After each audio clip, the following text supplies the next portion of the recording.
Bom dia, meu mano querido, satisfação estar presente aqui mais uma vez no debate. Meu vereador, meu amigo, muito à vontade nessa mesa aqui. Bom dia a você que está nos ouvindo neste momento, que nos dá a honra e privilégio da sua audição, aos queridos pastores. Estou muito tranquilo aqui por uma questão que ainda agora, pensando na sua fala, constatei.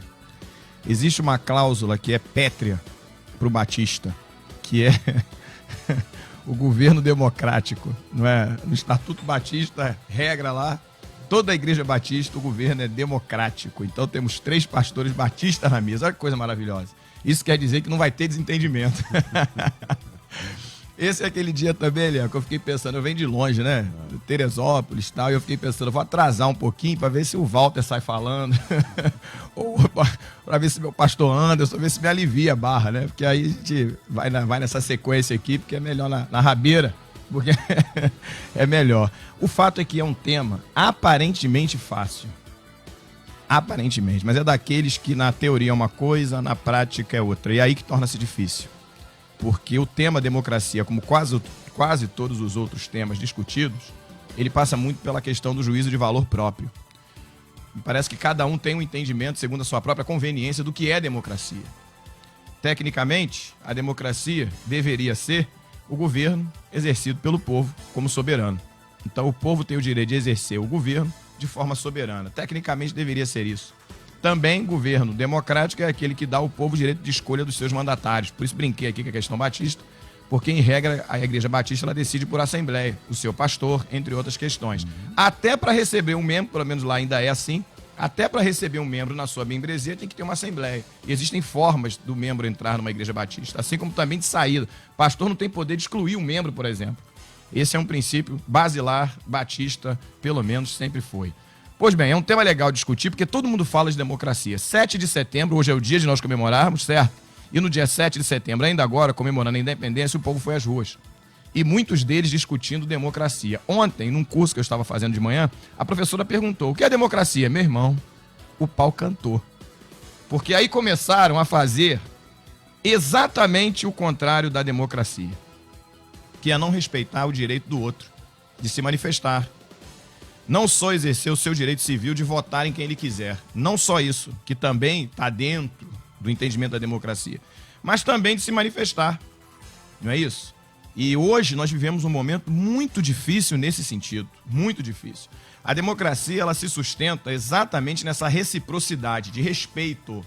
Respeito à ideologia do outro, respeito aos conceitos que sejam em qualquer questão do outro, ou seja, religiosa ou até mesmo questões políticas, nas suas defesas, esse respeito, que se nós observarmos o comportamento humano, não há respeito.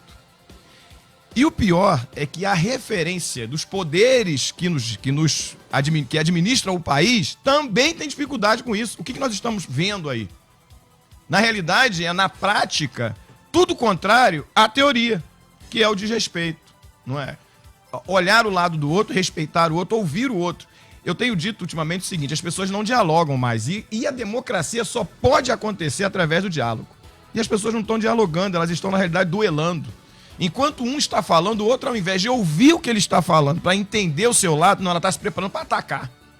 Nós que temos alguma experiência aí no meio judiciário, meio jurídico, sabemos que é assim. O advogado se porta assim. Ele não está nem aí para o que o outro está falando, ele só quer escutar o que o outro está falando para rebater, para confrontar, ele não quer entender, porque ele precisa ganhar. E hoje a democracia está prejudicada numa linguagem muito senso comum, ao alcance de qualquer um que estiver me ouvindo. A democracia está prejudicada por causa disso, porque ninguém, um não ouve o outro, é um duelo em todos os lugares. A pessoa está falando, a outra não quer entender o ponto de vista dela, ela pega o que lhe serve para atacar e pega o que lhe afeta. E aí nós temos uma extrema dificuldade. Só que isso não é de agora. Quando eu pensando nesse tema, e eu querendo usar a Bíblia para tentar nortear biblicamente, eu falei assim, gente, existem vários textos que eu poderia usar. Mas talvez um dos textos melhores que vai nortear o comportamento humano é Jesus ensinando que eu tenho que amar o próximo. Mateus 22, que é um texto que você sabe aqui, pela experiência que temos juntos, que eu uso muito.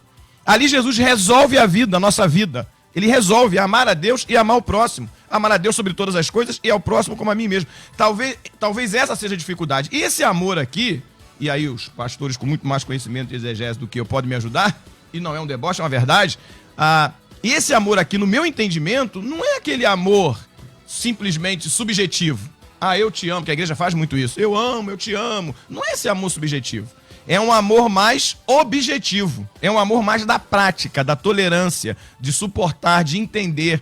É um amor da atitude, a tal da caridade, que não perpassa só por dar uma cesta básica, uma roupa que eu não uso mais. Não, é um amor na prática, é isso. E aí, para finalizar, para nós pensarmos aqui, porque o melhor de tudo não é dizer o que fazer, é fazer pensar.